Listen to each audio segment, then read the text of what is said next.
നാടിന്റെ അടിസ്ഥാന വികസനത്തിന് സ്വകാര്യ മൂലധന നിക്ഷേപം അനിവാര്യമെന്ന് CPM നയരേഖ. പാർട്ടിയുടെ അടിത്തറ ഭദ്രമാക്കാനും ഭരണ തുടർച്ച ഉറപ്പുവരുത്താനും ഈ വിധം നിലപാടുകൾ അനിവാര്യമെന്ന് മുഖ്യമന്ത്രി പിണറായി വിജയൻ. കോർപ്പറേറ്റ് മൂലധന ശക്തികൾക്ക് വേണ്ടി കമ്മ്യൂണിസ്റ്റ് പ്രത്യയശാസ്ത്രങ്ങൾ അട്ടിമറിക്കുന്നുവെന്ന് ആരോപണം.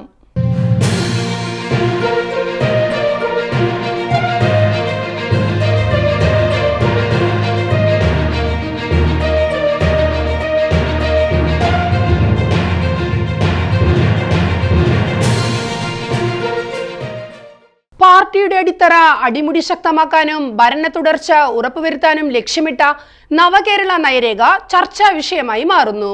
വിവിധ മേഖലകളിലെ സമഗ്ര വികസനവും തൊഴിൽ സാധ്യതകളും വർദ്ധിപ്പിച്ചുകൊണ്ട് മാത്രമേ മാറുന്ന കാലഘട്ടത്തിന്റെ ആവശ്യങ്ങൾ ഉൾക്കൊണ്ട് മുന്നോട്ട് പോകാനാകൂ എന്നാണ് CPM സംസ്ഥാന സമ്മേളനത്തിൽ മുഖ്യമന്ത്രി പിണറായി വിജയൻ അവതരിപ്പിച്ച നവകേരള നയരേഖ ചൂണ്ടിക്കാണിക്കുന്നത്.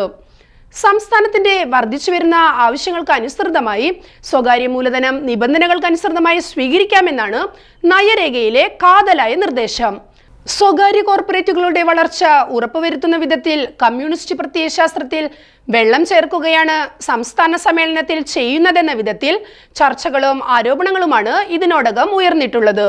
സ്വകാര്യ നിക്ഷേപം വൻതോതിൽ ആകർഷിക്കാനും IT, വിനോദസഞ്ചാരം തുടങ്ങിയ മേഖലകളിൽ വൻകിട പദ്ധതികൾക്കായി ആഗോള നിക്ഷേപ കേന്ദ്രങ്ങളെ സംസ്ഥാനത്ത് എത്തിക്കേണ്ടതുണ്ടെന്നുമാണ് നയരേഖയിൽ വ്യക്തമാക്കുന്നത്. വിദ്യാഭ്യാസം, ഗതാഗതം തുടങ്ങിയ മേഖലകളിൽ സ്വകാര്യ പങ്കാളിത്തം വർദ്ധിപ്പിക്കണമെന്നും അതുവഴി സംസ്ഥാനത്തിന്റെ മുഖച്ഛായ മാറ്റാൻ പര്യാപ്തമായ വികസന പ്രവർത്തനങ്ങൾ ആവിഷ്കരിക്കാൻ കഴിയുമെന്നും പിണറായി വിജയൻ അവതരിപ്പിച്ച നയരേഖയിൽ അവകാശപ്പെടുന്നുണ്ട്. തൊഴിൽ തേടി സംസ്ഥാനം വിട്ട് അഭ്യസ്തവിദ്യരായ ചെറുപ്പക്കാർ മറ്റു നാടുകളിലേക്ക് പോകുന്നുണ്ടെന്നും അതിനാൽ പുതിയ തൊഴിലവസരങ്ങൾ സൃഷ്ടിക്കാൻ സ്വകാര്യ മൂലധന നിക്ഷേപവും അനിവാര്യമാണെന്നാണ് നയരേഖ ചൂണ്ടിക്കാണിക്കുന്നത്. ഇന്നേ വരെ കമ്മ്യൂണിസ്റ്റ് പാർട്ടികൾ പിന്തുടർന്നു വന്ന പ്രത്യയശാസ്ത്ര നിലപാടുകളിൽ നിന്നുള്ള വഴിമാറി നടക്കലായിട്ടാണ് നവകേരള നയത്തെ പൊതുസമൂഹം വീക്ഷിക്കുന്നത്. വിദ്യാർത്ഥികളുടെ പുറത്തേക്കുള്ള ഒഴുക്ക് തടയാൻ സ്വകാര്യ മൂലധന നിക്ഷേപം ഉപയോഗപ്പെടുത്തി സ്ഥാപനങ്ങൾ കൂടുതൽ ആരംഭിക്കണമെന്നതടക്കം ഒട്ടേറെ നിർദ്ദേശങ്ങളാണ് നവകേരള നയം മുന്നോട്ട് വയ്ക്കുന്നത്.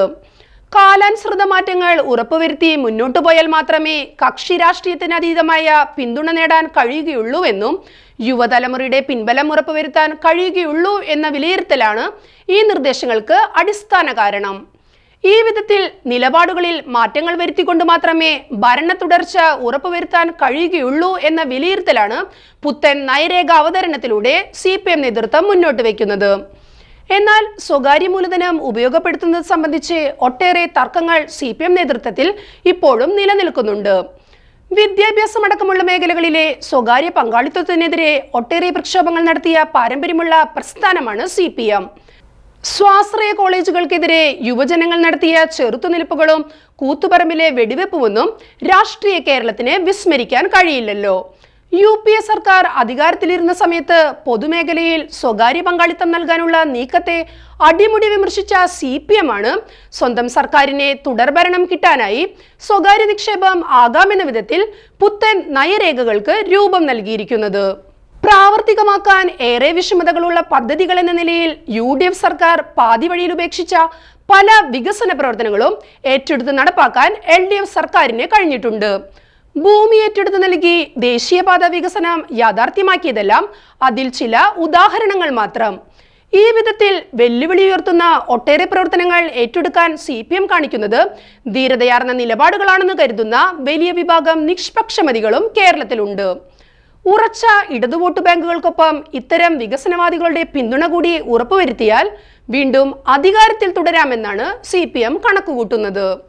എന്നാൽ കമ്മ്യൂണിസ്റ്റ് പ്രത്യയശാസ്ത്രങ്ങളിൽ വെള്ളം ചേർത്തുകൊണ്ടുള്ള ഈ വിധം നീക്കങ്ങളെ CPI എങ്ങനെ ഉൾക്കൊള്ളുമെന്നതും പ്രധാനമാണ്.